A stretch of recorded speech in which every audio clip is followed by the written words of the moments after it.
This episode is presented to you in the form of an audiobook. Before we step into the book of Numbers, it's important to understand where the people of Israel were standing. They had just finished hearing the final words of the book of Leviticus. God had taught them how to live differently from the nations around them. They had learned about sacrifices, feasts, offerings, moral laws, and how to handle holiness in their daily life. Leviticus ended with blessings for obedience and serious warnings for disobedience. God's covenant was clear. If they obeyed, they would be lifted high among the nations. If they disobeyed, disaster would come upon them. But above all, God's greatest desire was to dwell among His people. Now at the foot of Mount Sinai, the tabernacle had been completed. God's cloud hovered over it. His visible presence was with them, yet they were not in the promised land. They were still wandering in the wilderness. It was now time to organize, to prepare, and to get ready for the long journey ahead. This was not the end of their story. It was the beginning of a new phase. That's where the book of Numbers begins. It's not just about counting people. It's about preparing for destiny. It is about readiness, structure, and the journey that would test their faith again and again. In chapter 1, during the second year after they had come out of Egypt, on the first day of the second month, the Lord spoke to Moses inside the tabernacle. God gave a direct command: take a census of the entire community of Israel. This was not a casual head count. It was detailed and purposeful.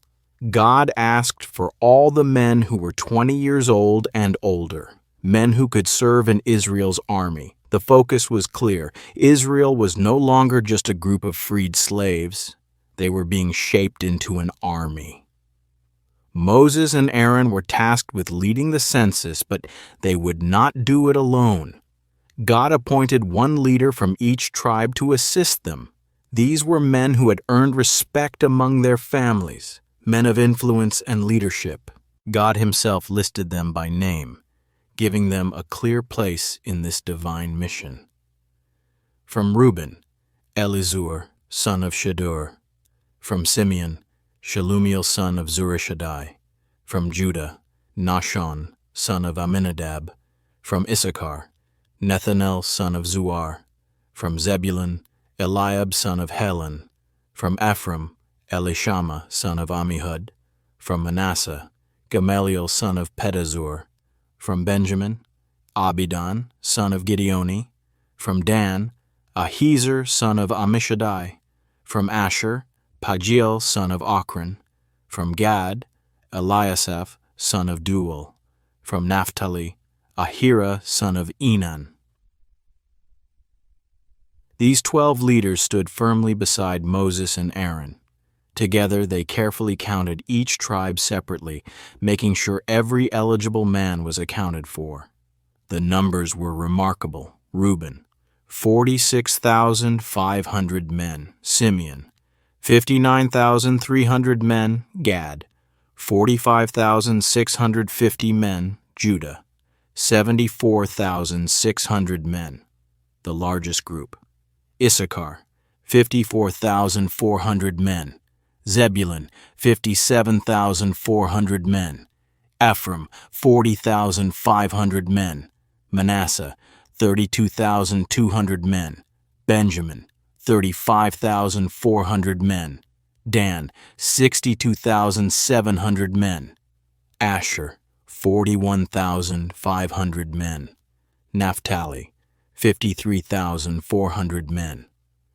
Altogether, there were 603,550 fighting men ready for battle. An incredible army was forming, not by human strength alone, but by divine command. However, one tribe was deliberately set apart, the tribe of Levi. They were not counted among the warriors. God had a different purpose for them. They were chosen for sacred duties. caring for the tabernacle, guarding it, moving it, and ensuring that no one approached it irreverently. If anyone unauthorized came too close, they would die. God's holiness demanded reverence and exact obedience. Thus Israel's organization took shape, a mighty camp of warriors arranged around the tabernacle, with the Levites standing as a holy shield around God's presence.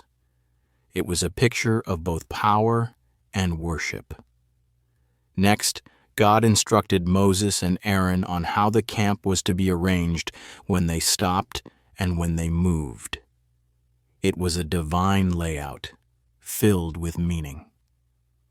The 12 tribes were divided into 4 groups, each camping under their tribal banners, with their standards waving in the wind. Each group had a designated position around the tabernacle. To the east, facing the sunrise, camped the tribes under Judah's banner, Judah, Issachar, and Zebulun.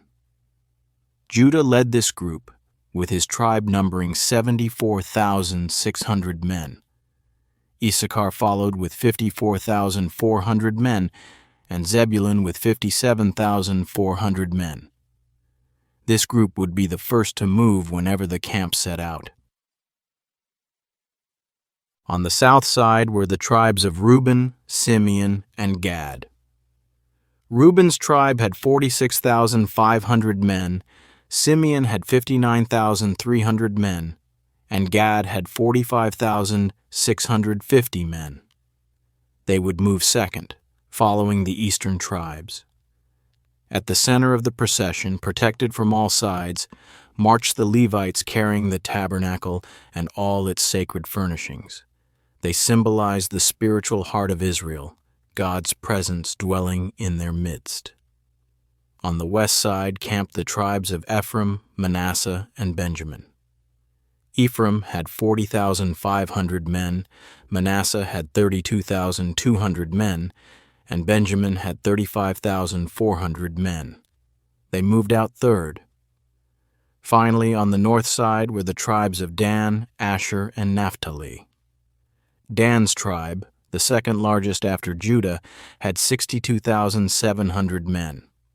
Asher had 41,500 men, and Naphtali had 53,400 men. They would move last, acting as the rear guard, protecting the camp from attack from behind. Each tribe knew its position. Each had a role. No tribe could act independently. Together they moved as one disciplined body under God's leadership. The order of the camp was a constant reminder that God's people were called to live in structure, reverence, and unity. In chapter 3, the focus shifted fully to the Levites and their unique role. Aaron and his sons, Nadab, Abihu, Eleazar, and Ithamar, were set apart as priests. But tragedy had already struck. Nadab and Abihu had died when they arrogantly offered strange fire before the Lord. Now, Eleazar and Ithamar remained to serve under Aaron's authority. God commanded Moses to bring the whole tribe of Levi forward. The Levites would take the place of the firstborn sons of Israel. When God had struck down Egypt's firstborn, he had claimed Israel's firstborn for himself. Now, instead of every family giving up a son, the Levites were given as a substitute, wholly belonging to God. The Levites were divided into 3 major families, each with a distinct responsibility. The Gershonites were assigned the care of the tent coverings, curtains, and ropes. They camped to the west of the tabernacle. The Kohathites were responsible for the most sacred objects, the Ark of the Covenant, the table of showbread, the golden lampstand, the altars, and the sacred utensils. They camped to the south. The Merarites carried the structural elements, the frames, bars, pillars, and bases. Their camp was located to the north. Moses, Aaron, and Aaron's sons camped on the east, directly in front of the tabernacle's entrance, standing guard over the holy place. When the Levites were counted, there were 22,000 males 1 month old and older. Moses then counted every firstborn male among the other tribes and found 22,273 firstborns. There was a difference of 273, meaning there were more firstborns than Levites. To cover the extra 273 firstborns, God required a ransom, 5 shekels for each one. The total silver collected was given to Aaron and his sons to support the work of the tabernacle. Through all this, God taught Israel once again that they were a redeemed people, saved by substitution. Chapter 4 goes even deeper into the detailed duties of the Levites. Only those between 30 and 50 years old were assigned the most demanding tasks, strong enough to carry heavy loads, yet mature enough to handle sacred responsibilities. The Kohathites' tasks were explained first. Before the camp could move, Aaron and his sons had to go into the tabernacle and carefully cover the sacred objects. Nothing could be left exposed. The Ark of the Covenant, for example, was first covered with the veil, then with leather, and then with a cloth of pure blue. Other furnishings like the table of showbread, the lampstand, and the altar were covered similarly with colorful cloths and protective layers. Only after these coverings were in place could the Kohathites come in and carry the sacred items. They were never to touch the holy things directly. Doing so would result in instant death. The Gershonites were responsible for carrying the soft parts, the tent fabrics, curtains, and coverings. Ithamar, one of Aaron's surviving sons, was put in charge of them. The Merarites had the heaviest burden: the frames, crossbars, posts, bases, and all the supporting pieces of the tabernacle. They were provided with carts and oxen to help carry their load. Every group had a specific assignment. No one was allowed to exchange tasks. Every duty was sacred, assigned by divine command. It was a picture of how God honors different roles within His people. Each task, big or small, mattered equally before Him. Moses, Aaron, and the tribal leaders counted every working Levite carefully, ensuring everything was ready for the day when God would signal them to move. Thus, Israel was being shaped into something more than a nation. They were being shaped into a people prepared for the promises of God. As the people prepared to move forward, God gave Moses new instructions, not about marching, but about maintaining purity within the camp. God's presence was among them, and His holiness demanded that the camp itself be clean, both physically and spiritually. They could not carry the uncleanness of Egypt into their new life. Purity was not an option. It was a requirement for a people who were called to walk closely with their God. First, Moses was commanded to remove from the camp anyone who had a skin disease, a discharge, or had become ceremonially unclean through contact with a dead body. It did not matter who they were, man or woman, uncleanness was treated seriously. They were to live outside the camp until they were healed and purified. This separation, though painful, was necessary to protect the community. The camp was not just a gathering of people, it was a holy place, because the living God was dwelling at its center.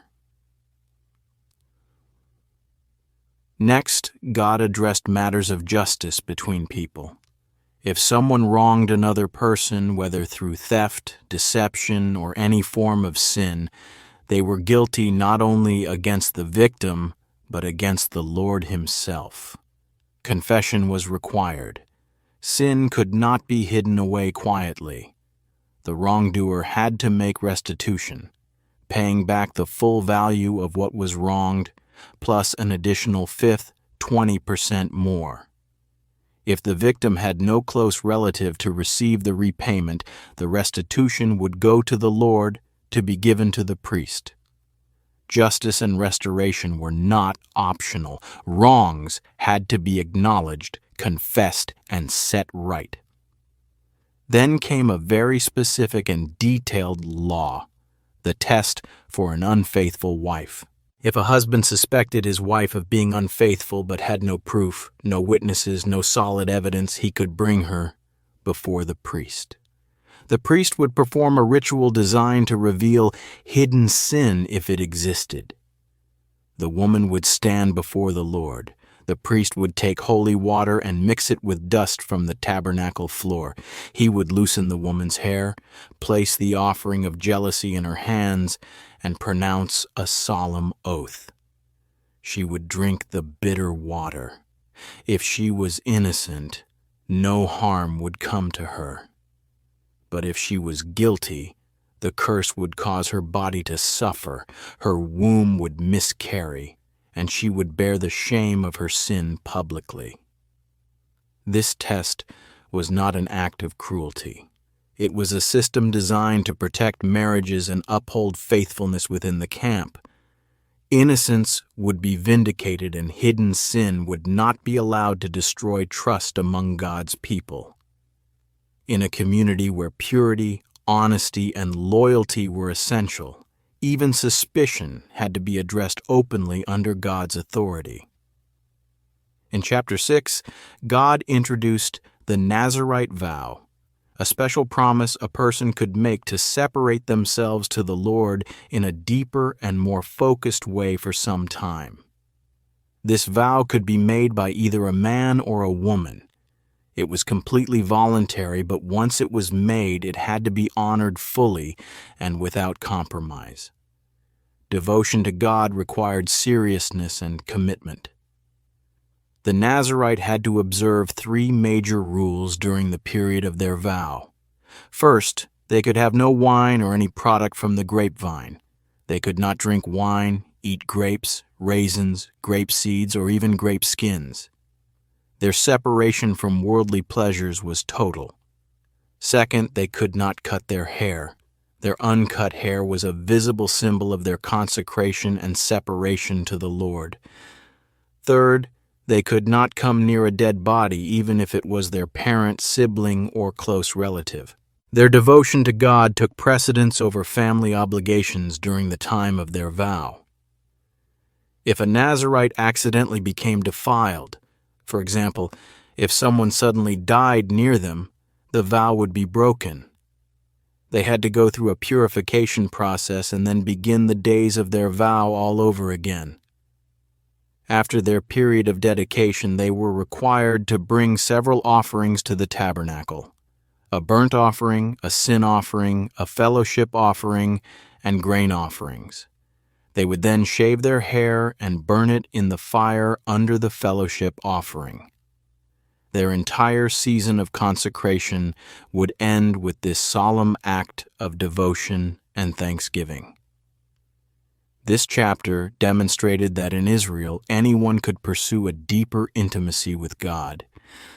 But true devotion always required discipline, sacrifice, and obedience. At the end of chapter 6, God gave Moses a blessing for the priest to speak over the people, a blessing that has been cherished for thousands of years. It was simple, yet powerful. The Lord bless you and keep you. The Lord make his face shine upon you and be gracious to you. The Lord lift up his countenance upon you and give you peace. This priestly blessing was not just empty words. It was God's own declaration over his people, a promise of protection, favor, grace, and peace. Chapter 7 is one of the longest chapters in the Bible, and it gives a detailed record of how the leaders of Israel responded in generosity and unity after the tabernacle was completed and consecrated. When Moses finished setting up the tabernacle, anointing it, and consecrating all its furnishings, the leaders of the 12 tribes came together to offer gifts. Their first collective gift was 6 covered carts and 12 oxen. Every 2 leaders shared 1 cart, and each leader brought 1 ox. Moses accepted these gifts and distributed them according to the needs of the Levites. The Gershonites received 2 carts and 4 oxen for transporting the fabrics and coverings of the tabernacle. The Merarites received 4 carts and 8 oxen for carrying the heavy structural parts. The Kohathites received none, because their sacred items were to be carried directly on their shoulders to maintain the holiness of the objects. After this, each leader brought his own offerings, 1 per day, for 12 days. Each offering was identical: 1 silver plate weighing 130 shekels, 1 silver basin weighing 70 shekels, both filled with fine flour mixed with oil for a grain offering, 1 gold dish weighing 10 shekels filled with incense, 1 young bull, 1 ram, and 1 male lamb, a year old, for a burnt offering, 1 male goat for a sin offering, and 2 oxen, 5 rams, 5 male goats, and 5 male lambs a year old for a fellowship offering. Each tribe, Judah, Issachar, Zebulun, Reuben, Simeon, Gad, Ephraim, Manasseh, Benjamin, Dan, Asher, and Naphtali, brought these offerings faithfully day after day. No tribe brought more, no tribe brought less. It was a living picture of equality before God. All were united in their worship, their giving, and their responsibility to support the ministry at the tabernacle. At the end of the 12 days, the total offerings were counted: 12 silver plates, 12 silver basins, 12 gold dishes, 24 oxen, 60 rams, 60 male goats, and 60 male lambs. It was a grand and beautiful moment of national worship. The people had freely given, and God had accepted their offerings. At the close of chapter 7, Moses went into the tabernacle to speak with God. He heard the voice of the Lord speaking to him from above the atonement cover on the Ark of the Covenant between the 2 cherubim. God's presence was real, active, and personal. His voice would guide Israel on the journey ahead. In chapter 8, God gave further instructions for setting apart the Levites for their special service. It began with the lampstand, the menorah. Aaron was to set up the 7 lamps so that they gave light forward, illuminating the space before the lampstand. The menorah was a visible reminder that God's light was to shine continually among His people. Next, the Levites themselves had to be purified. Moses was commanded to sprinkle them with water for purification. They were to shave their entire bodies and wash their clothes. This was a full symbolic act of cleansing, marking them as wholly separated for God's service. The people of Israel then laid their hands on the Levites, symbolizing the transfer of their representation. The Levites were presented to the Lord as a wave offering by Aaron. Afterward, the Levites laid their hands on 2 bulls. One was offered as a sin offering, and the other as a burnt offering, making atonement for them and setting them apart for sacred service. From that moment, the Levites officially took the place of the firstborn sons of Israel in service to the Lord. They would assist Aaron and his sons in the work of the tabernacle, but would not perform priestly sacrifices themselves. Their role was supportive yet deeply sacred. God also established the working age for the Levites. They were to begin their active service at 25 years old and continue until they were 50 years old. After the age of 50, they could retire from heavy duties but were still allowed to assist their brothers in guarding and maintaining the tabernacle. Through all these detailed preparations, God was building a community that understood that worship, service, and daily living had to flow together in holiness. The Levites became a living sign that Israel belonged entirely to God, a people chosen, redeemed, and called to reflect His glory. In chapter 9, in the first month of the second year after leaving Egypt, while the people were still camped at Mount Sinai, the Lord spoke again to Moses. He commanded the people to celebrate the Passover, the remembrance of their deliverance from Egypt, at its appointed time, on the 14th day of the first month at twilight. The celebration was not to be forgotten or delayed. It was a holy remembrance of their freedom by God's mighty hand. Moses told the Israelites everything the Lord commanded, and they obeyed. They celebrated the Passover exactly as instructed, following every rule and command God had given. The people demonstrated that they were learning obedience and were eager to honor the covenant that had been made. But then a situation arose. Some men had become ceremonially unclean because they had touched a dead body. According to the law, anyone who was ceremonially unclean could not participate in sacred observances like the Passover. These men came to Moses and Aaron distressed, asking why they should be excluded from the Lord's offering simply because of their temporary uncleanness. Their concern showed how much they valued being part of God's community.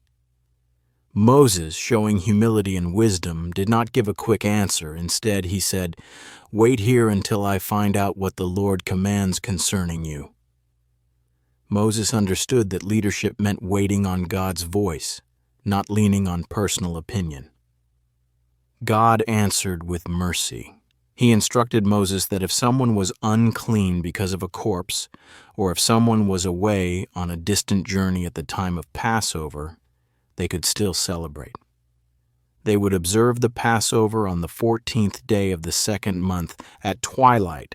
They would keep it according to all the same regulations. This provision allowed for both purity and inclusion. However, if someone was clean, present, and simply refused to celebrate the Passover, that person would be cut off from the community. Ignoring God's salvation was not a light matter. It was an act of rebellion against His grace. Even foreigners living among the Israelites could join in the Passover if they were willing to honor God's commands, because salvation was open to all who would fear the Lord. The chapter then returns to a central reality of Israel's journey: the cloud. Over the tabernacle, the visible cloud of God's presence hovered by day, and at night it appeared like a fire. Whenever the cloud lifted from the tabernacle, the Israelites set out. Whenever the cloud stayed, they remained in camp. Sometimes the cloud stayed for many days, and they waited. Other times it stayed for only a night or a few days. Whether it remained for a month or a year, they only moved when God moved, and they stayed when God stayed. Their lives were shaped completely by following God's leading day by day. In chapter 10, God gave Moses another important instruction: the making of 2 silver trumpets. These were not common instruments. They were specially crafted for sacred use. When both trumpets were blown together, all the people were to gather at the entrance to the tabernacle. When only one trumpet was blown, only the leaders, the heads of the tribes, were to gather. A loud blast from the trumpets would signal the camps to set out. The camps on the east would move first, followed by the south, the west, and then the north. Short blasts would serve as signals for battle readiness. The priests, the sons of Aaron, were the only ones authorized to blow the trumpets, reinforcing their sacred role among the people. The trumpets were not just used for marching and battle. They were also blown during times of rejoicing, during festivals, and over burnt offerings and fellowship offerings.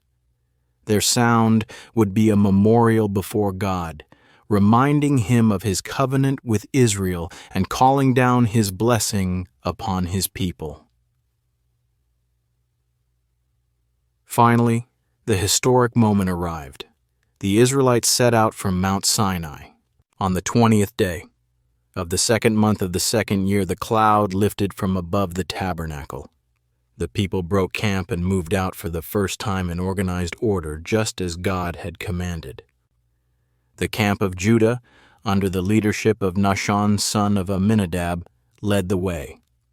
Following them were the camps of Reuben, Ephraim, and Dan, each moving with their assigned tribes and leaders. The tabernacle itself was carefully dismantled. The Gershonites and the Merarites carried the frames and coverings, while the Kohathites carried the sacred furnishings once the way had been prepared. Moses invited his brother-in-law, Hobab son of Reuel the Midianite, to journey with them. Moses offered him a share in the blessings of the Lord if he would come. At first, Hobab refused, wanting to return to his homeland. But Moses urged him, recognizing that Hobab's experience and knowledge of the wilderness could be a great help to Israel. As they moved, Moses would say, "Rise up, Lord. May your enemies be scattered. May your foes flee before you." When the cloud settled, he would say, "Return, Lord, to the countless thousands of Israel." Every movement was an act of dependence on God's presence and power. Yet even though God led them, the people's hearts became restless. Soon after setting out, they began to complain openly. Their grumbling was not a cry for help. It was a spirit of bitterness. The Lord heard their complaints, and his anger was kindled. Fire from the Lord burned among them and consumed part of the outskirts of the camp. Terrified, the people cried out to Moses. Moses prayed to the Lord, and the fire died down. That place was named Taberah, meaning burning, because fire from the Lord had burned among them. But the complaining did not stop. The rabble among them, a group likely made up of non-Israelites who had joined during the Exodus, began craving other food. Soon the Israelites themselves were swept up in the discontent. They wept openly, lamenting, "If only we had meat to eat. We remember the fish in Egypt, the cucumbers, melons, leeks, onions, and garlic. But now we have lost our appetite. There is nothing but this manna to look at." Their complaints revealed deep ingratitude. They had forgotten the cruelty of Egypt and remembered only the food.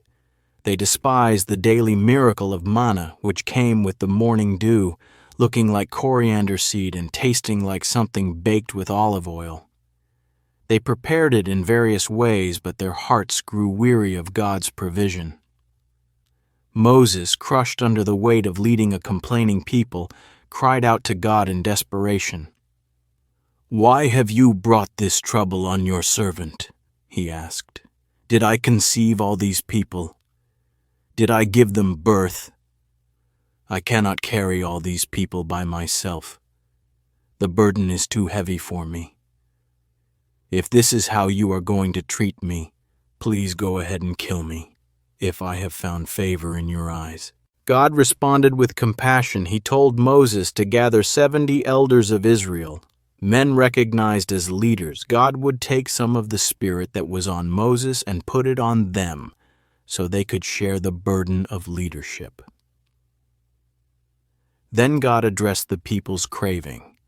He promised to send them meat, not for 1 day or 2 days or 5 days or 10 days, but for an entire month, until they were sick of it because they had rejected the Lord who was among them and had wept before him, saying they wished to return to Egypt. Moses doubted.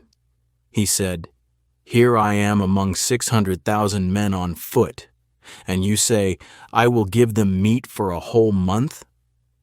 Would they have enough if flocks and herds were slaughtered, or if all the fish in the sea were caught for them?" The Lord replied, "Is the Lord's arm too short? Now you will see whether or not what I say will come true for you."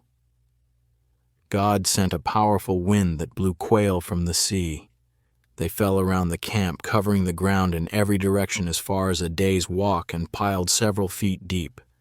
The people spent all day and night and the next day gathering quail. No one gathered less than 10 homers, an enormous amount. However, while the meat was still between their teeth and before it could be fully eaten, the anger of the Lord burned against them. He struck them with a severe plague. The place was named Kibroth Hattava, meaning graves of craving, because there they buried the people who had given in to their cravings. Afterward, the people moved on to Hazeroth, where they camped for a time. In chapter 12, rebellion arose not from the masses, but from within Moses' own family. Miriam and Aaron began to speak against Moses because of his Cushite wife. But the real issue was not marriage. It was jealousy. They said, "Has the Lord spoken only through Moses? Has he not also spoken through us?" It was a direct challenge to Moses' leadership. But the Lord heard them. The Bible highlights that Moses was a very humble man, more humble than anyone else on the face of the earth. He did not defend himself or retaliate. Instead, God intervened. The Lord summoned Moses, Aaron, and Miriam to the entrance of the tabernacle. He came down in a pillar of cloud and stood there. He called Aaron and Miriam forward and spoke to them.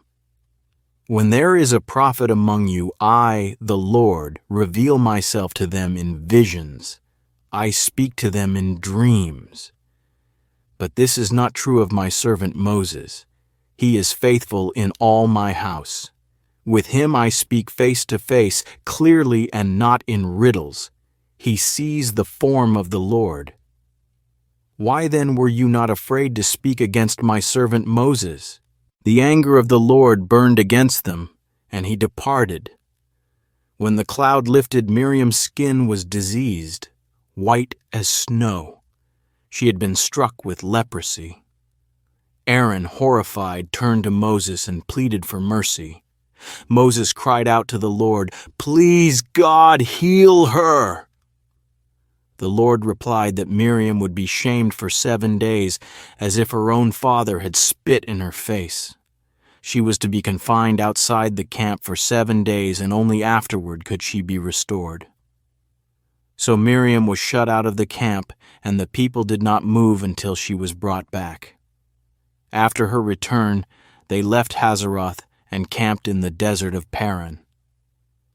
As the people camped in the desert of Paran, standing right on the edge of the promised land, the Lord spoke to Moses. God commanded Moses to send men to explore the land of Canaan, the land he was giving to the Israelites. It was an exciting and serious mission. They were to see the land their ancestors had dreamed about for generations. One man was to be chosen from each ancestral tribe, each one a leader among his people, respected and trusted. Moses obeyed immediately and selected 12 men. From Reuben, Shammua son of Zakur. From Simeon, Shaphat son of Hori. From Judah, Caleb son of Jephunneh. From Issachar, Igal son of Joseph. From Ephraim, Hoshea son of Nun, later known as Joshua. From Benjamin, Palti son of Raphu. From Zebulun, Gadiel son of Sodi. From Manasseh, Gadi son of Susi. From Dan, Amiel son of Jamali. From Asher, Sethur son of Michael. From Naphtali, Nabi son of Vophsi. From Gad, Goel son of Maki. Before sending them off, Moses changed Hoshea's name to Joshua, which means the Lord saves, highlighting the hope of God's help in the coming conquest. Moses gave the 12 spies very specific instructions. They were to go up through the Negev and into the hill country. They were to observe it carefully. Were the people strong or weak? Were they few or many? Was the land good or bad? Were the towns fortified or open? Was the soil fertile or poor? Were there trees? Moses encouraged them to be courageous and to bring back some of the fruit of the land. It was the season when the first ripe grapes appeared. The 12 men set out on their mission. They explored the land from the desert of Zin as far as Rehob, near Lebo Hamath. They traveled through the Negev and came to Hebron, where the descendants of Anak lived, giants known for their strength and size. Hebron was an ancient city, built 7 years before Zoan in Egypt. In the valley of Eshcol, they cut a single cluster of grapes so large that 2 men had to carry it on a pole between them. They also gathered pomegranates and figs as proof of the land's richness. After 40 days of exploration, the spies returned to the camp at Kadesh in the desert of Paran. The whole community gathered eagerly to hear their report. They showed the fruit they had brought and confirmed, "We went into the land to which you sent us, and it does flow with milk and honey. Here is its fruit." But their report quickly turned dark. They said, "The people who live there are powerful, and the cities are fortified and very large. We even saw descendants of Anak there.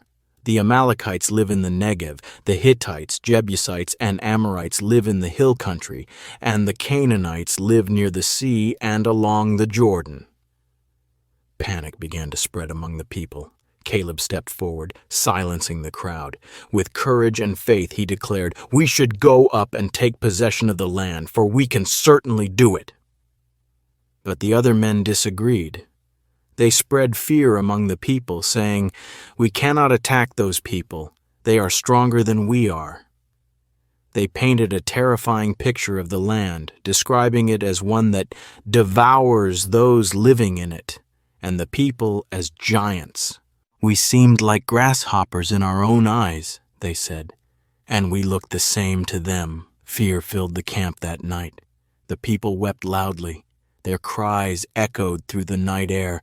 They grumbled against Moses and Aaron, saying, "If only we had died in Egypt or in this wilderness. Why is the Lord bringing us to this land only to fall by the sword? Our wives and children will be taken as plunder. Would it not be better for us to go back to Egypt?" They even talked about choosing a leader to take them back into slavery. In anguish, Moses and Aaron fell face down before the whole assembly. Joshua son of Nun and Caleb son of Jephunneh tore their clothes in grief. They pleaded with the people, saying, "The land we passed through and explored is exceedingly good. If the Lord is pleased with us, he will lead us into that land, flowing with milk and honey, and give it to us.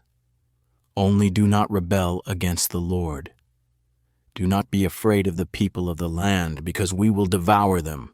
Their protection is gone, but the Lord is with us. Do not be afraid of them." But the people would not listen. Instead, they talked about stoning Joshua and Caleb. Then the glory of the Lord appeared at the tent of meeting, visible to the entire assembly. God spoke in burning anger. "How long will these people treat me with contempt? How long will they refuse to believe in me, despite all the signs I have performed among them? I will strike them down with a plague and destroy them, but I will make you into a nation greater and stronger than they." Moses interceded for the people. He pleaded with God, reminding him that if he destroyed Israel, the Egyptians and other nations would misunderstand and think God was powerless. Moses appealed to God's nature, saying, "The Lord is slow to anger, abounding in love, and forgiving sin and rebellion." God heard Moses' prayer. He said, "I have forgiven them as you asked. Nevertheless, as surely as I live, and as surely as the glory of the Lord fills the whole earth, not one of those who saw my glory and the miracles I performed in Egypt and the wilderness, yet still disobeyed me and tested me 10 times, not one of them will see the land I promised.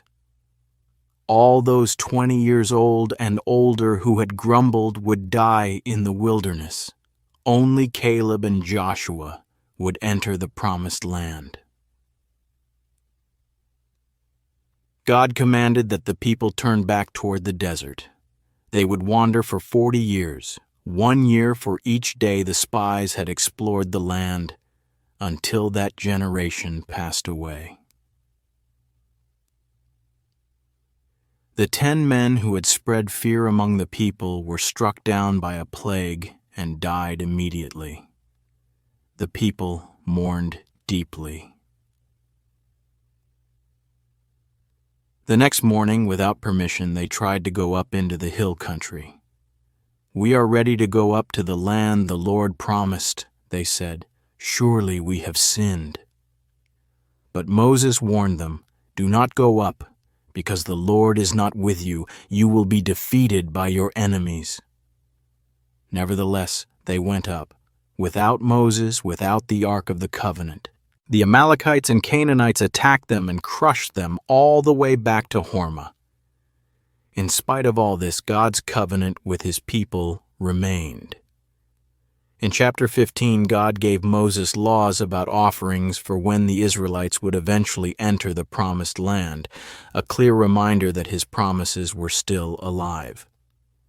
The people were commanded to bring burnt offerings, grain offerings mixed with oil, and drink offerings of wine. These were to accompany sacrifices made for vows, free will offerings, and festival offerings. God declared that the same laws and regulations would apply to both native-born Israelites and foreigners living among them. Everyone under God's covenant was to live by his standards without exception. God also gave instructions about unintentional sins, sins committed without realizing it. If the entire community sinned unintentionally, they were to bring a young bull as a burnt offering and a goat as a sin offering. If an individual sinned unintentionally, they could bring a female goat for atonement. But if anyone sinned defiantly, deliberately breaking the Lord's commands, they would be cut off from the community. They had despised the Lord's word and broken his command. A real example followed quickly. While the Israelites were in the wilderness, a man was found gathering wood on the Sabbath day. It was a deliberate violation of God's law to rest on the Sabbath. He was brought before Moses and Aaron and placed in custody until the Lord gave clear instructions. The Lord said, "The man must die. The whole assembly must stone him outside the camp." So the community took him outside and stoned him to death, exactly as the Lord commanded. Finally, God told the Israelites to make tassels on the corners of their garments, with a blue cord on each tassel. These tassels were to serve as visible reminders to obey all God's commands and not to follow the lusts of their hearts and eyes. The chapter ends with God's powerful reminder, "I am the Lord your God, who brought you out of Egypt to be your God. I am the Lord your God." In chapter 16, rebellion rose up against Moses and Aaron. Korah, a Levite from the family of Kohath, along with Dathan and Abiram from the tribe of Reuben, and on son of Peleth, gathered 250 well-known community leaders and confronted Moses and Aaron. They accused them, saying, "You have gone too far. The whole community is holy, every one of them, and the Lord is with them. Why then do you set yourselves above the Lord's assembly?" Moses fell face down in sorrow. He proposed a test. Each man would take his censer, put burning incense in it, and present it before the Lord. The Lord would show who was truly holy. Moses reminded Korah and his followers that being a Levite was already a great honor. But they were not content with what God had given. They wanted the priesthood itself, something God had not appointed for them. When Moses summoned Dathan and Abiram, they refused to come. They accused Moses of bringing them out of a land flowing with milk and honey, Egypt, only to let them die in the wilderness. The next day, Korah and his followers appeared at the entrance to the tabernacle with their censers. The entire community gathered as well. The glory of the Lord appeared. God warned Moses and Aaron to separate themselves from the assembly so he could destroy them. But again Moses and Aaron interceded for the people. God commanded the people to move away from the tents of Korah, Dathan, and Abiram. Moses warned them, and they obeyed. Then Moses said that if these men died a natural death, the Lord had not sent him. But if the earth opened its mouth and swallowed them alive, it would be a sign that they had shown contempt for the Lord. As soon as Moses finished speaking, the ground split apart under them. The earth opened its mouth and swallowed them, their families, and all their followers. They went down alive into the realm of the dead, and the earth closed over them. At the same time, fire came out from the Lord and consumed the 250 men offering incense. The Lord told Eleazar, son of Aaron, to gather the bronze censers from among the charred remains. The censers were hammered into a covering for the altar as a lasting reminder that no unauthorized person should offer incense before the Lord. Yet the next day the people grumbled against Moses and Aaron again, blaming them for the deaths of the Lord's people. God's anger burned. A plague broke out among the people. Moses told Aaron to quickly take a censer with burning incense and run among the assembly to make atonement for them. Aaron ran, standing between the living and the dead, and the plague was stopped. Still, 14,700 people died from the plague, in addition to those who had perished with Korah. In chapter 17, after the rebellion of Korah, Dathan, and Abiram, God wanted to make it absolutely clear whom he had chosen as high priest. The authority of Aaron needed to be confirmed publicly so that the people would finally stop their endless complaining and rebellion. The Lord spoke to Moses and gave him very specific instructions. Moses was to collect a staff from each ancestral tribe, 12 staffs in total. Each staff would have the name of its leader inscribed upon it. For the tribe of Levi, Moses was to write Aaron's name on the staff. Moses gathered the 12 staffs and placed them inside the tent of meeting, right in front of the Ark of the Covenant, where God's presence rested. God said that the staff belonging to the man he had chosen would sprout, a miracle that would settle all arguments once and for all. The next day, when Moses entered the tent, he found something astonishing. Aaron's staff, representing the tribe of Levi, had not only sprouted but had budded, blossomed, and produced almonds. It was a clear sign of divine appointment. The almond, known as the first tree to bloom in Israel each year, was a symbol of God's early and sure promises. Moses brought out all the staffs from the tent and showed them to the Israelites. Each leader took his own staff back, but Aaron's staff was to remain before the ark permanently as a reminder to the rebellious that God alone chooses his servants. Fear gripped the people. They cried out to Moses, "We will die, we are lost. Anyone who even comes near the tabernacle will die." Their hearts trembled before the holiness of God. In chapter 18, the Lord spoke directly to Aaron, laying out the responsibilities and sacred duties that belonged to him and his sons. Aaron and his sons would bear the responsibility for any offenses connected to the sanctuary and the priesthood. Only they could approach the most holy things, and anyone else who dared to come near would be put to death. The Levites were given to Aaron as assistants. They would help care for the tabernacle, but they were not allowed to touch the sacred furnishings or the altar itself. Their role was important, but the boundaries were strict, protecting the holiness of God's dwelling among his people. God also provided for the priests through the offerings of the people. Aaron and his sons were given a share of the sacred offerings, the grain offerings, the sin offerings, and the guilt offerings. They also received the best of the oil, the new wine, and the grain, the firstfruits of all the land. Everything in Israel devoted to the Lord was given to them. Every firstborn male, whether human or animal, belonged to the Lord. Firstborn animals were offered, though unclean animals and humans had to be redeemed with money. All these sacred gifts were entrusted to the priests, and they were to handle them with great reverence.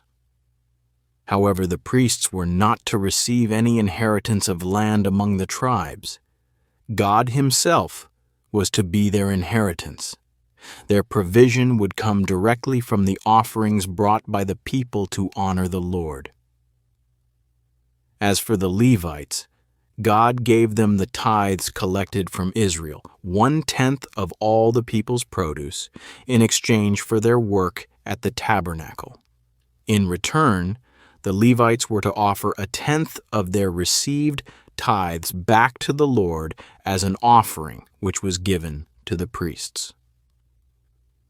In this way, God's system for supporting the ministry was established, teaching Israel that providing for God's servants was part of worship itself. In chapter 19, God gave a very specific law concerning ceremonial cleansing, the law of the red heifer. It was a law deeply tied to the theme of purity in the midst of death and defilement. The Lord commanded that a red cow without defect or blemish, one that had never been yoked, be brought to Eleazar the priest. The cow was to be taken outside the camp and slaughtered in Eleazar's presence. He would then sprinkle its blood toward the front of the tent of meeting 7 times. The entire cowhide, flesh, blood, and waste were to be burned completely. As it burned, cedar wood, hyssop, and scarlet wool were thrown into the fire. The ashes were then gathered by a man who was ceremonially clean and stored in a pure place outside the camp.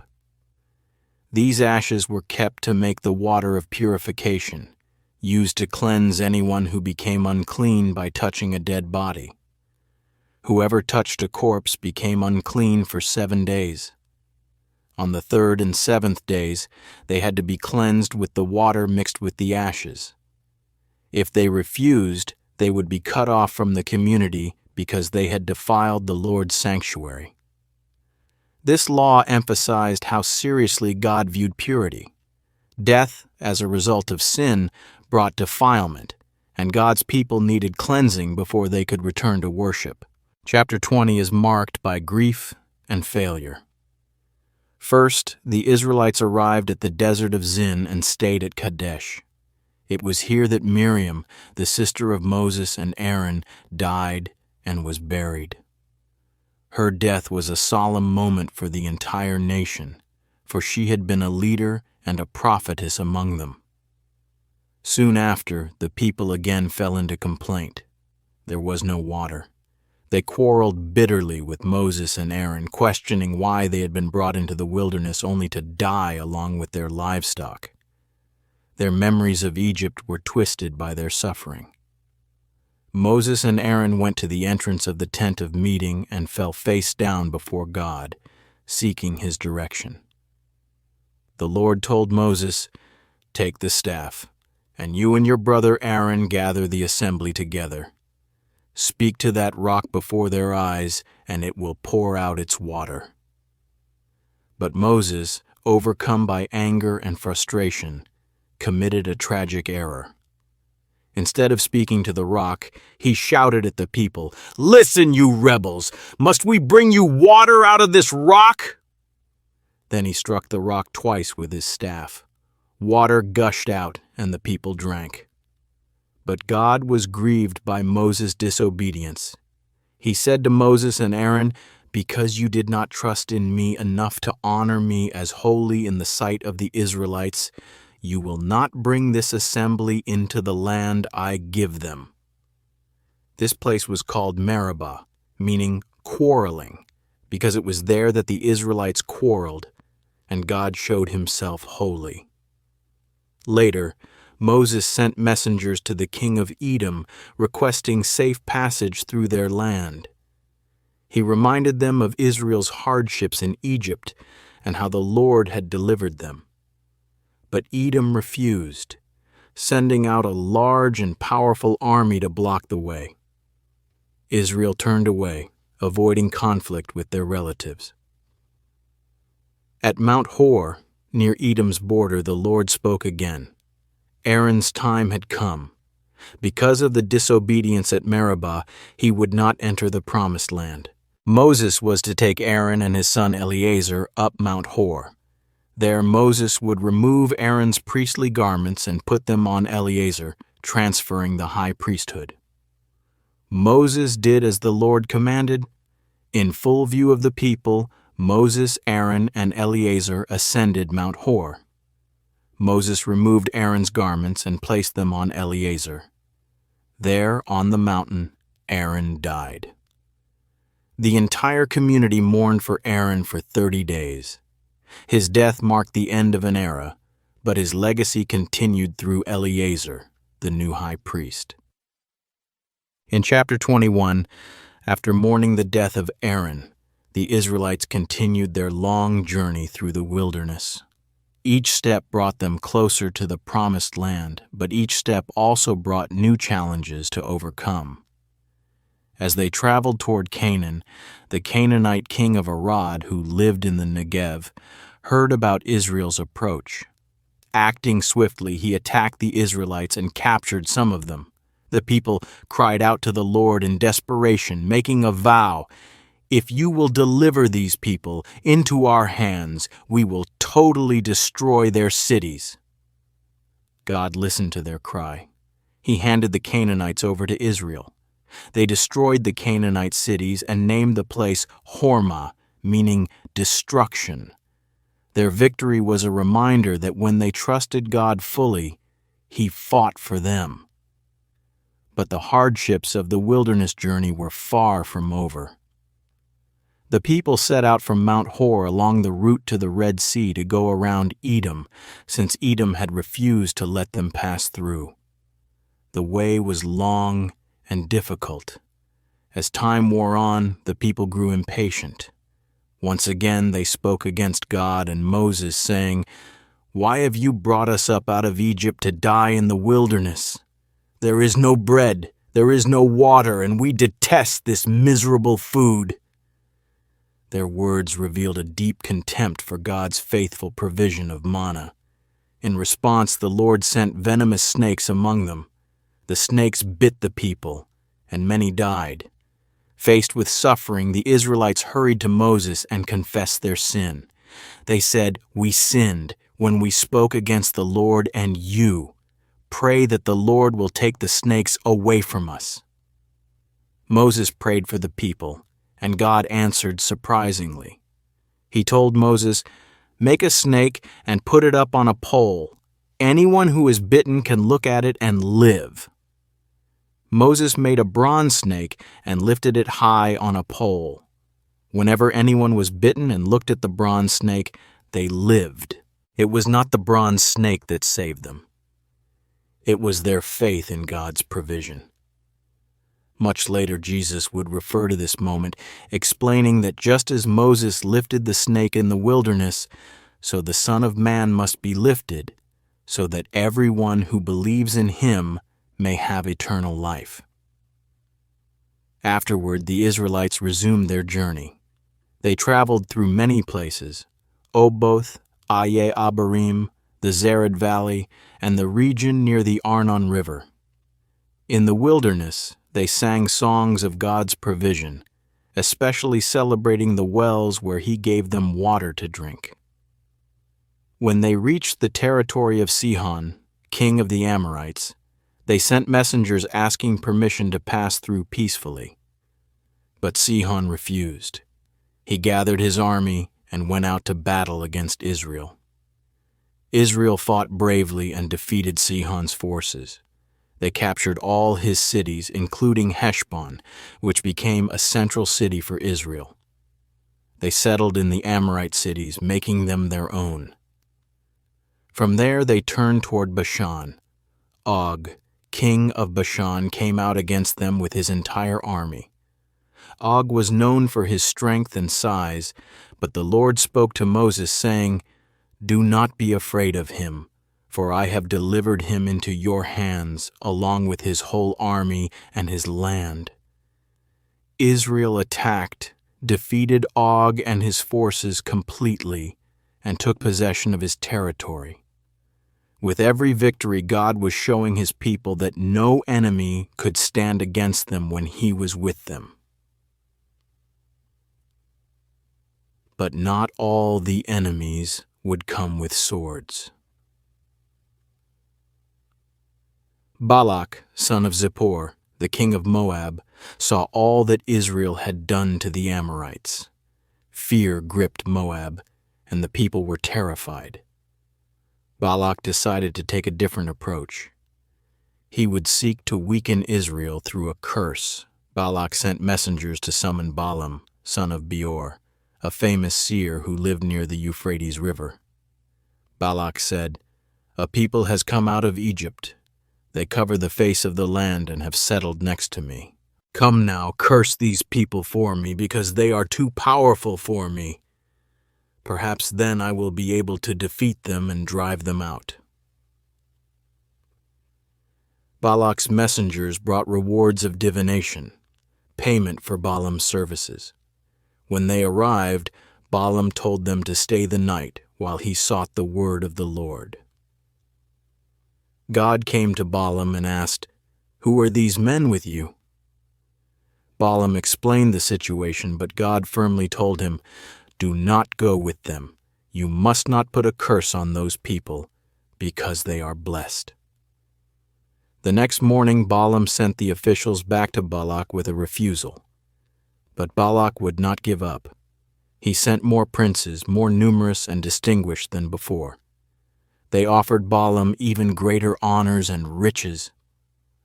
Balaam replied, "Even if Balak gave me all the silver and gold in his palace, I could not do anything great or small to go beyond the command of the Lord my God." Nevertheless, Balaam invited them to stay another night to see what more God might say. This time God permitted Balaam to go, but warned him strictly, "Do only what I tell you." Balaam saddled his donkey and went with the princes of Moab. But God's anger burned because Balaam was eager to go. On the way, the angel of the Lord stood in the road to oppose him. Balaam's donkey saw the angel standing with a drawn sword and turned aside into a field. Balaam beat the donkey to get her back on the road. The angel then stood in a narrow path between two vineyards. The donkey pressed against the wall, crushing Balaam's foot, and he beat her again. A third time, the angel stood in a narrow place where there was no room to turn. The donkey lay down under Balaam. Furious, Balaam struck her again. Then the Lord opened the donkey's mouth.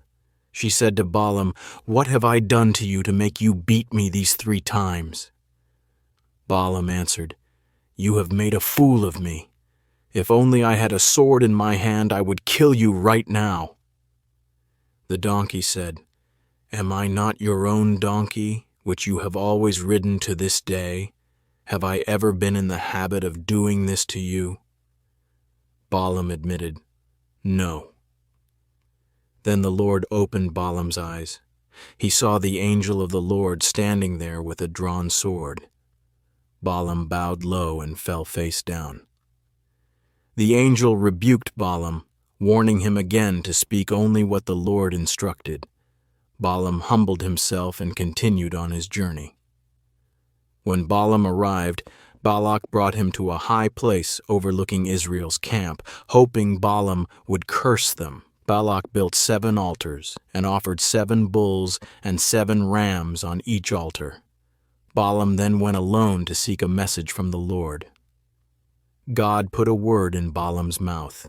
Balaam declared, "How can I curse those whom God has not cursed? How can I denounce those whom the Lord has not denounced?"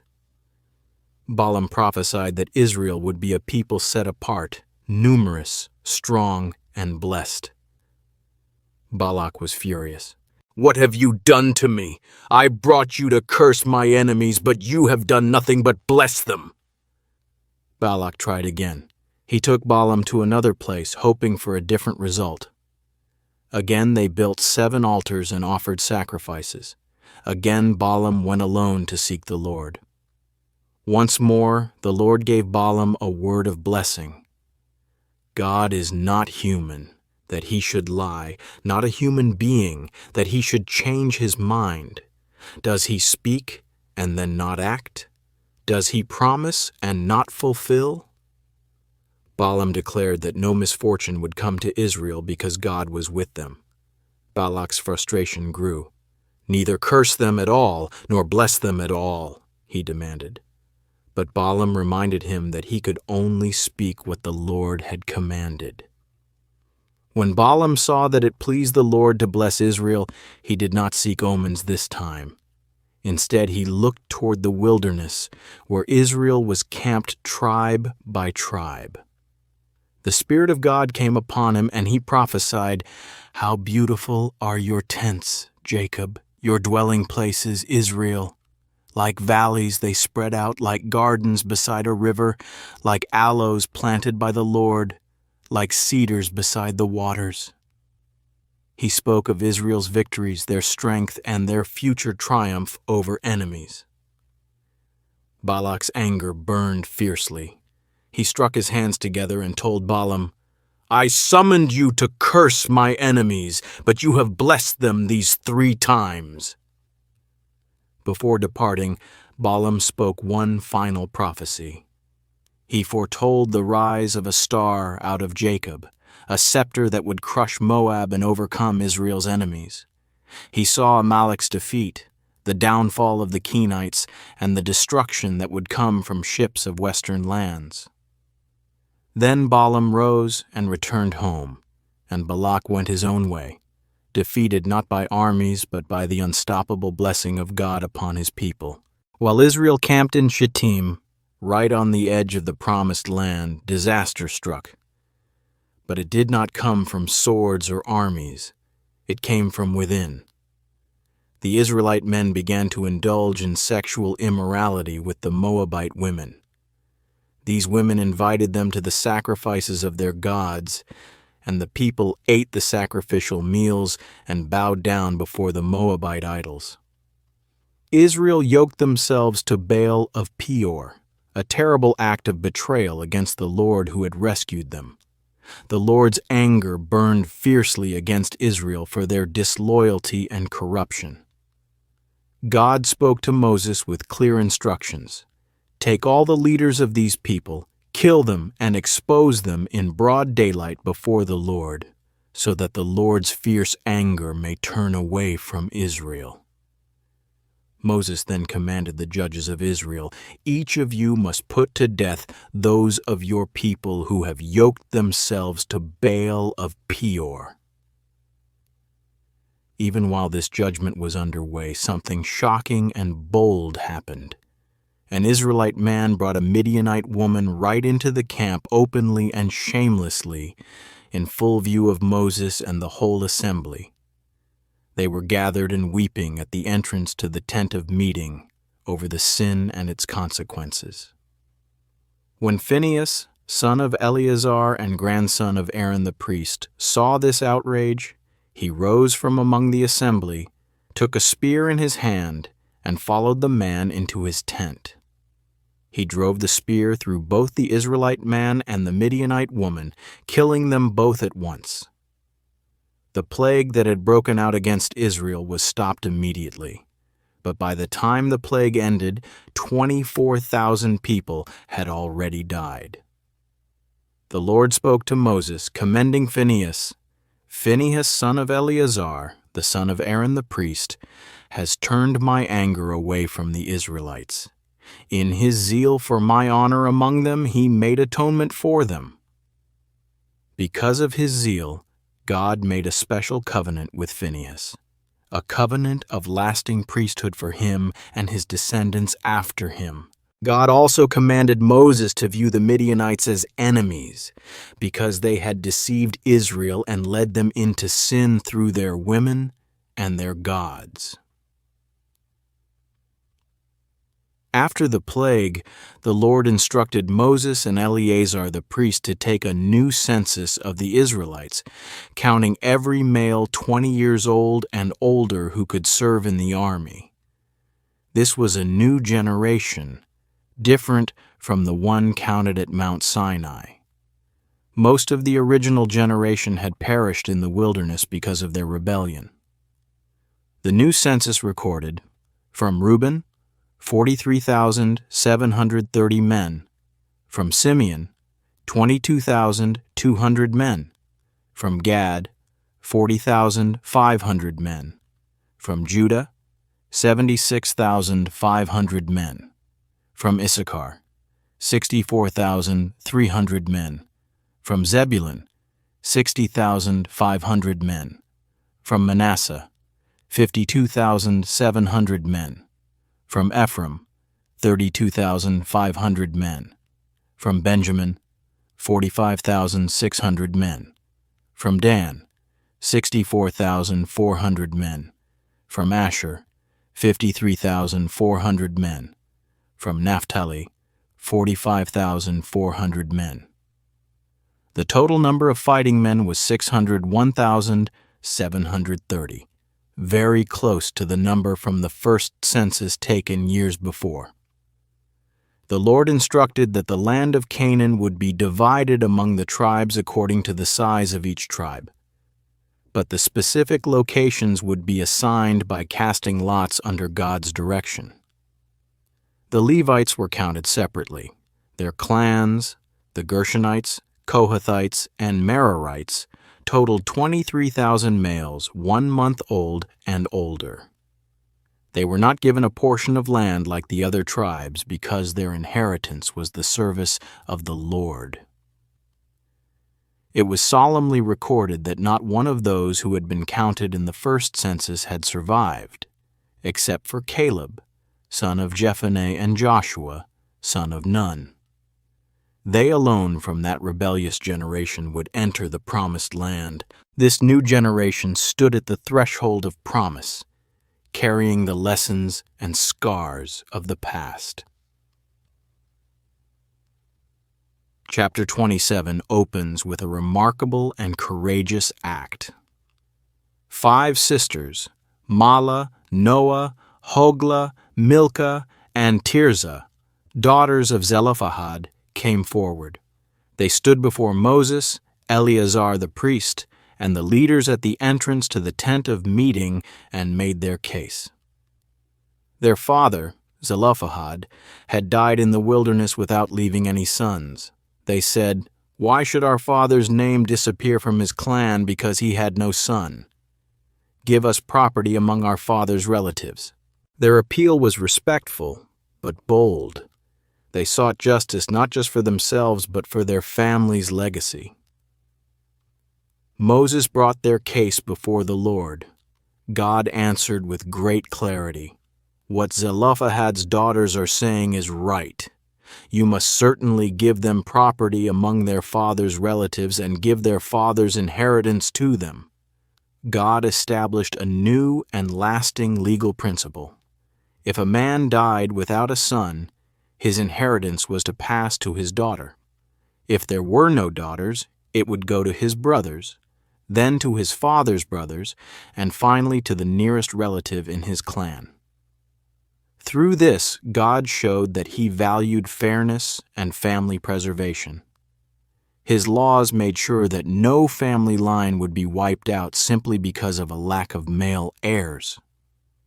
Later, the Lord spoke again to Moses. God told Moses to climb Mount Abarim and look at the land that He was giving to the Israelites. Moses would see it with his eyes, but would not enter it because he had disobeyed God's command at the waters of Meribah when he struck the rock instead of speaking to it. Moses did not complain. Instead, he turned his heart toward the people. He said, "May the Lord, the God who gives breath to all living things, Appoint someone over this community to lead them and care for them, so that the Lord's people will not be like sheep without a shepherd." The Lord answered Moses' prayer. He told him to take Joshua, son of Nun, a man in whom was the Spirit, and lay his hand on him. Joshua was to be presented before Eleazar the priest and the entire assembly. Moses was to commission him publicly, transferring some of his authority so that the people would obey Joshua's leadership. When Joshua needed to know God's will, he would stand before Eleazar, who would seek guidance from the Lord using the Urim. Moses obeyed completely. He took Joshua, brought him before Eleazar and the whole assembly, laid his hands on him, and commissioned him, just as the Lord had commanded through him.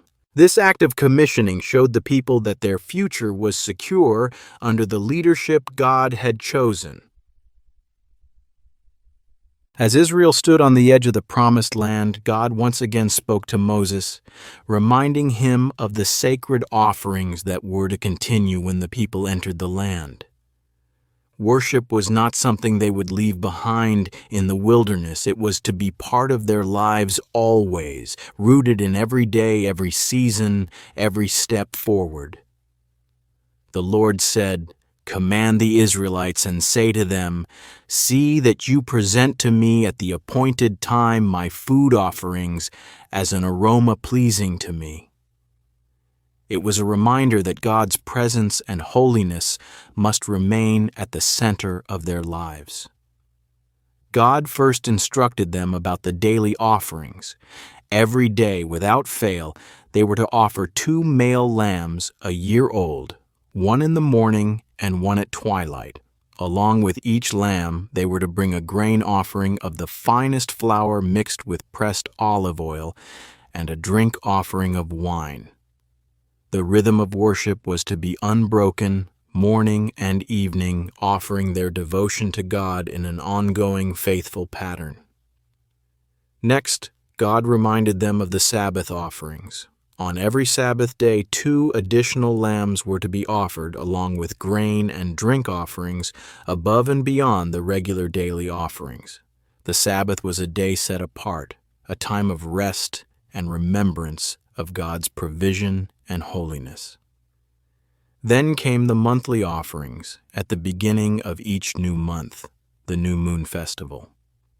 On that day, they were to offer 2 young bulls, 1 ram, and 7 male lambs a year old, all without defect.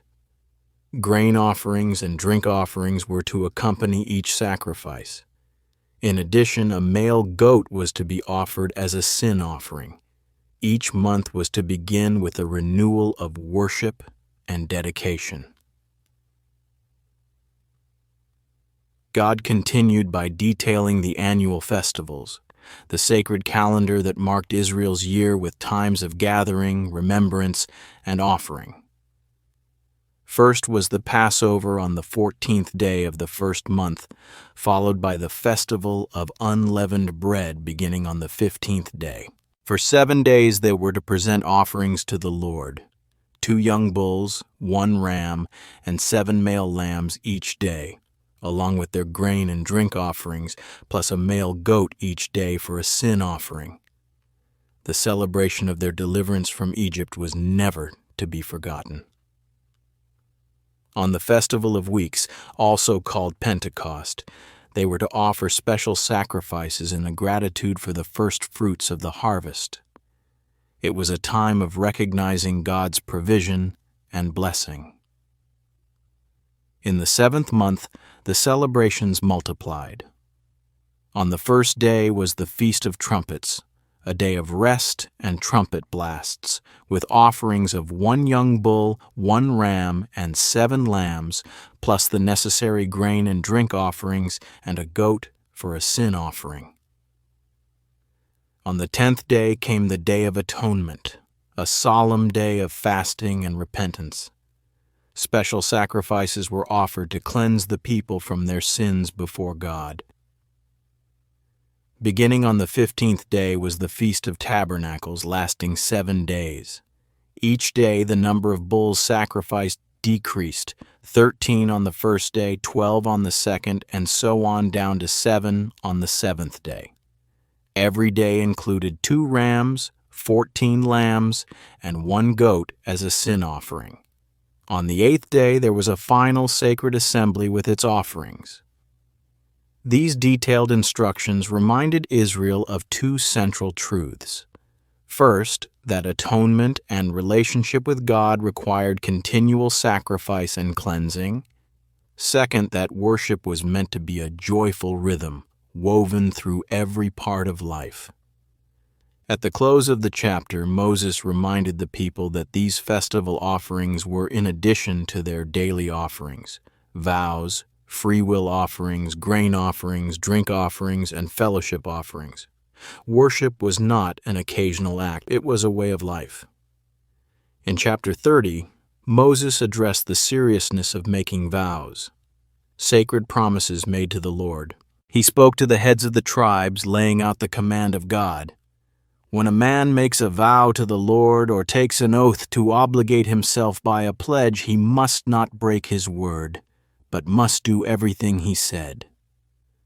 A vow was not just a strong intention or a casual promise. It was a binding commitment before the living God and had to be honored completely. Special rules were given regarding women and vows. If a young woman living in her father's household made a vow and her father heard of it and said nothing, her vow stood. But if her father objected upon hearing it, the vow was canceled, and she was not bound by it. Similarly, if a married woman made a vow, and her husband heard it and said nothing, the vow stood. But if the husband canceled it when he heard it, she was released. Widows and divorced women were bound by their own words. There was no one to release them from their vows. The principle was clear. A vow to God was sacred and binding unless immediately annulled by rightful authority in the case of young women under protection. This law taught Israel that words spoken before God mattered deeply and were never to be treated lightly. In chapter 31, the Lord spoke to Moses once more. Take vengeance on the Midianites for the Israelites. After that, you will be gathered to your people. God was bringing justice for the deceit and idolatry the Midianites had used to harm Israel. Moses gathered an army, selecting 1,000 men from each of the 12 tribes, totaling 12,000 fighting men. Phinehas, the son of Eleazar the priest, went with them, carrying the sacred articles and the trumpets for signaling. Israel attacked the Midianites as the Lord commanded. They killed every Midianite man, including the 5 kings, Evi, Rechem, Zur, Hur, and Reba. They also killed Balaam, son of Peor, the seer who had corrupted Israel by leading Moab and tempting them into idolatry. The Israelites captured the Midianite women and children and seized all the flocks, herds, and goods. They burned all the towns where the Midianites had lived. When the soldiers returned, Moses was angry. They had spared the women, even though it was the women who had led Israel into sin at Peor. Moses commanded them, "Have you allowed all the women to live?" They were the ones who followed Balaam's advice and caused the Israelites to act unfaithfully toward the Lord. Moses ordered that all the boys and every woman who had slept with a man be put to death. Only the young girls who had never been with a man were to be spared. The soldiers, the captives, and all the plunder underwent purification before re-entering the camp. God was teaching his people once again that impurity and disobedience must be cleansed. God then instructed that the spoils of war be divided equally between the soldiers and the rest of the community. From the soldiers' portion, 1/500th was to be given to the priests. From the community's portion, 1/50th was to be given to the Levites who served at the tabernacle. After the distribution, the commanders came to Moses with a report. Not a single man from the 12,000 who went to battle had been lost. Out of gratitude, they brought a special offering to the Lord, articles of gold from the plunder, armlets, bracelets, signet rings, earrings, and necklaces. Moses and Eleazar accepted these gifts and used them as a memorial before the Lord for the Israelites. Through all of this, God showed his people again that obedience leads to blessing, while sin brings heavy consequences. His justice is firm, but his mercy continues for those who walk faithfully with him. As the Israelites camped on the plains of Moab, after conquering the lands of Sihon and Og, the tribes of Reuben and Gad noticed that the land was excellent for livestock. It was spacious, fertile, and perfect for their large herds and flocks. The opportunity was clear before them, and they could not ignore it. The leaders of Reuben and Gad approached Moses, Eleazar the priest, and the leaders of the community with a respectful request. "If we have found favor in your eyes, let this land be given to your servants as our possession. Do not make us cross the Jordan." They saw a future east of the Jordan and asked to settle there. At first, Moses was deeply troubled by their request. He responded sharply, saying, "Should your fellow Israelites go to war while you sit here? Why do you discourage the Israelites from crossing into the land the Lord has given them?" Moses was concerned that this would discourage the people just as the spies had done years earlier. He reminded them of the tragic event at Kadesh Barnea, when the previous generation, filled with fear and unbelief, refused to enter Canaan.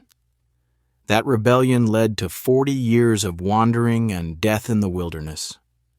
Moses warned them sternly, "If you turn away from following him, he will again leave all this people in the wilderness, and you will be responsible for their destruction."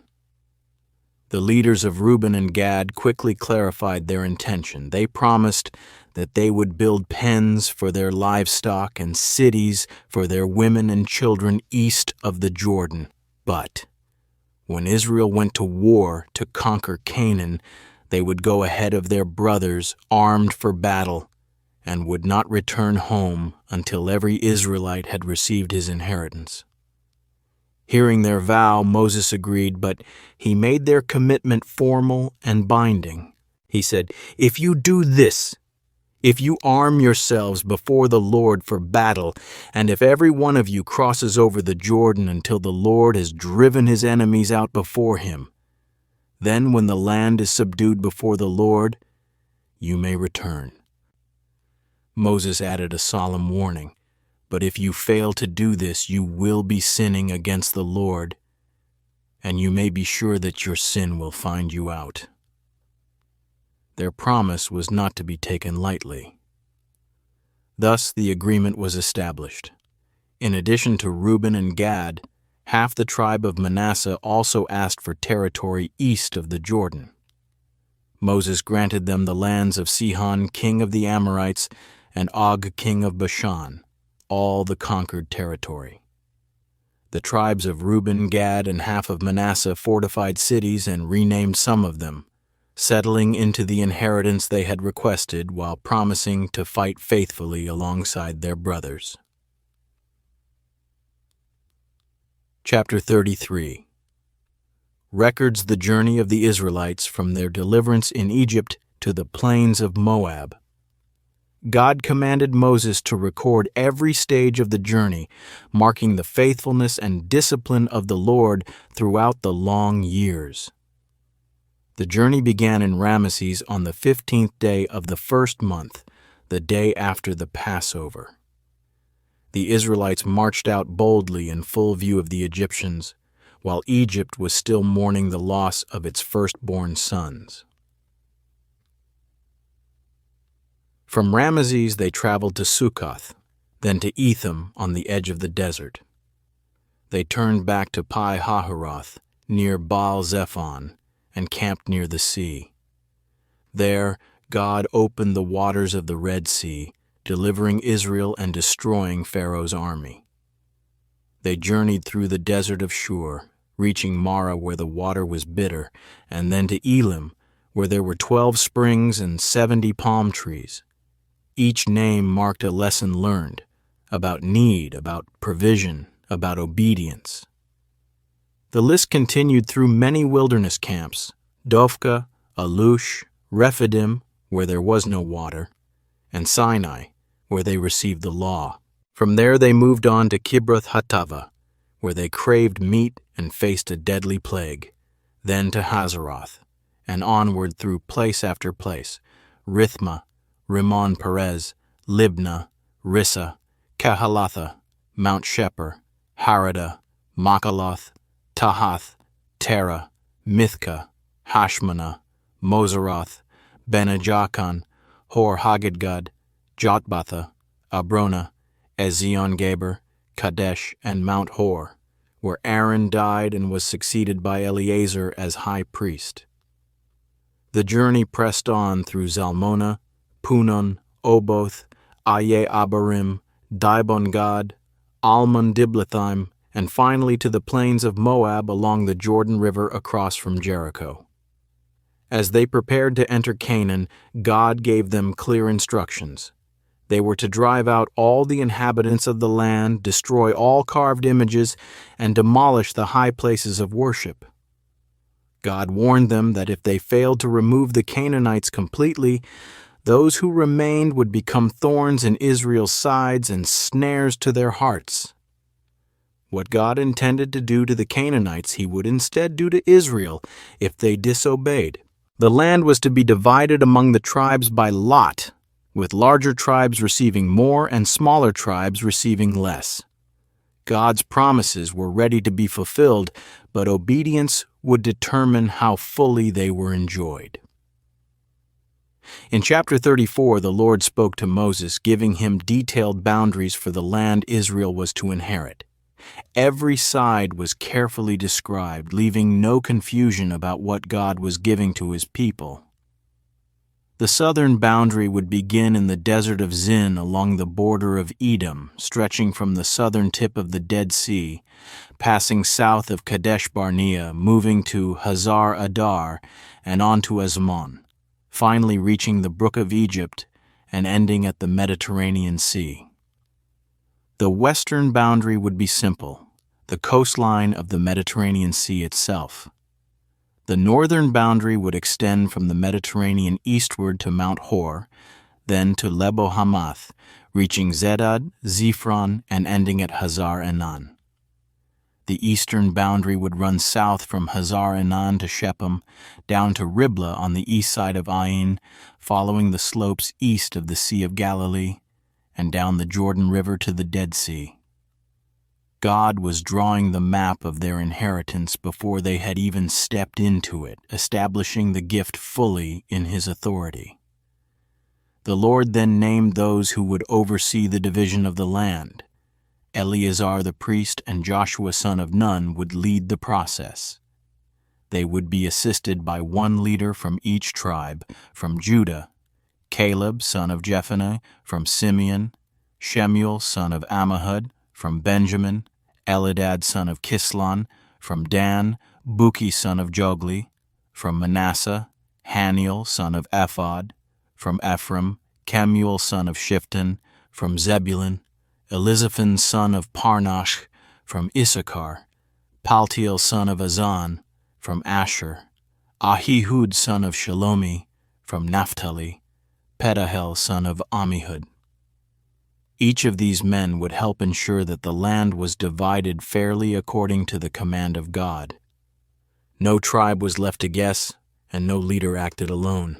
Everything was ordered and established under God's clear instructions. The Promised Land was not simply a dream.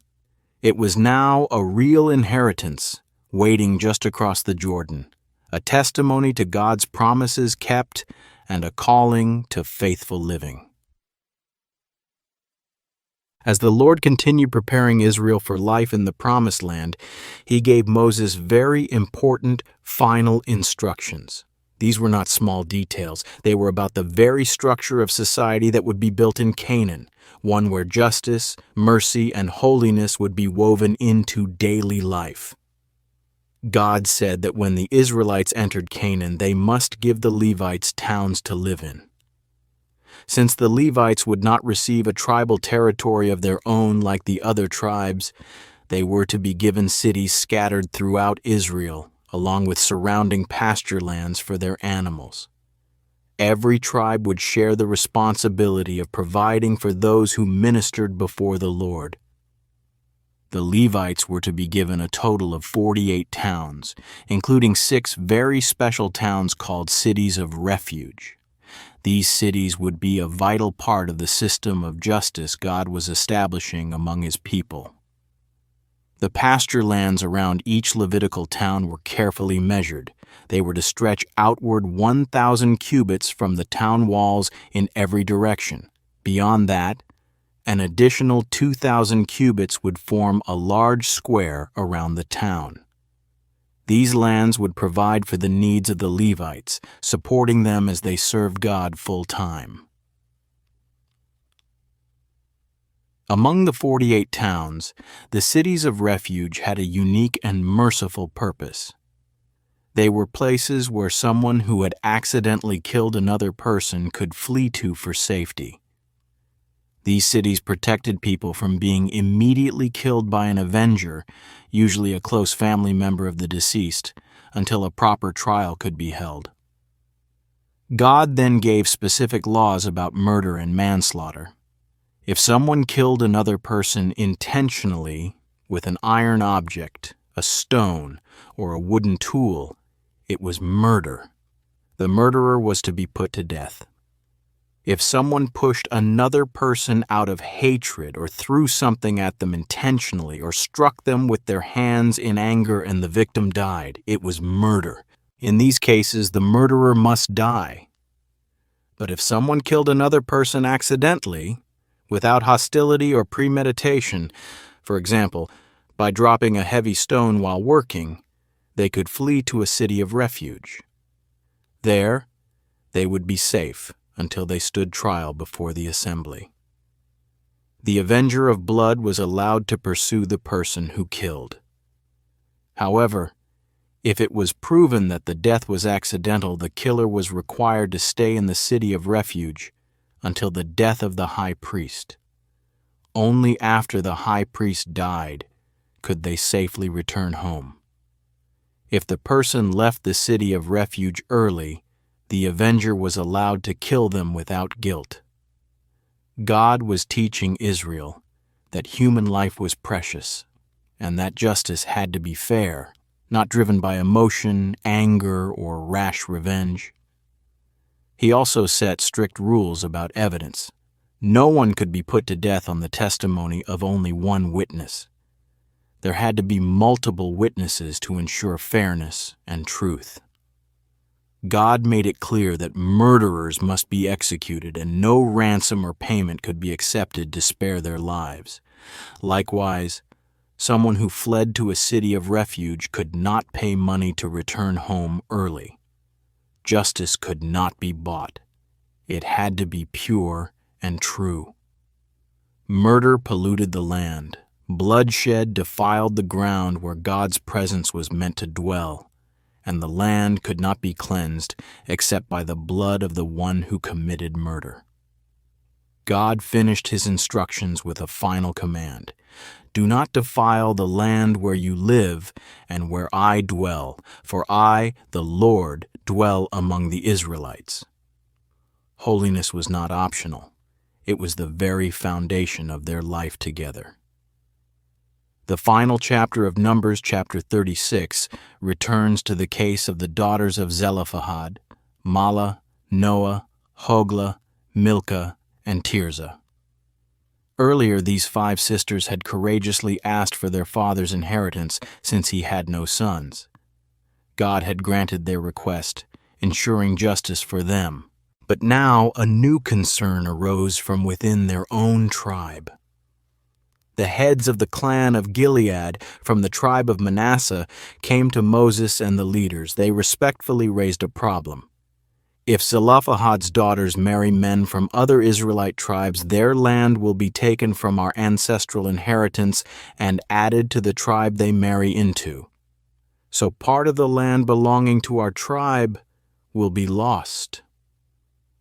Their concern was not selfish. It was about preserving the land God had assigned to each tribe generation after generation.